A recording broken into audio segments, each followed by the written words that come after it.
I said, Kofor, I have to ask you, I'm not working on Al-Qaeda. Did you say that just for their benefit, or were you serious? And he said, oh, I was deadly serious. Something terrible is going to happen. And then sure enough, 2 months later, there it was. From that moment, after September 11th, you were very involved in tracking down senior members of Al-Qaeda. How did that work? Well, like everybody in the building, I volunteered to go to Afghanistan on September 12th.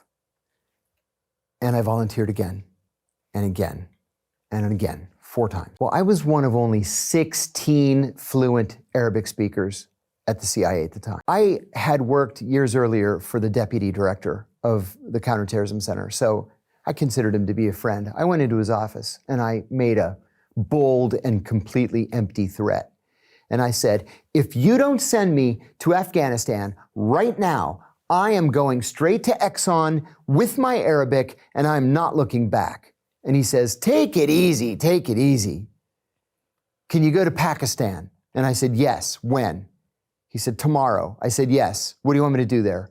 He said, I want you to be the chief of counterterrorism operations. I said, fine. And so I left the next day. And then finally, 6 weeks later, we get word from a sister agency in the Washington suburbs that Abu Zubaydah, who we believed at the time was the number 3 in Al-Qaeda, was somewhere in Pakistan, and we had to catch him. That was all we knew. He was somewhere in Pakistan.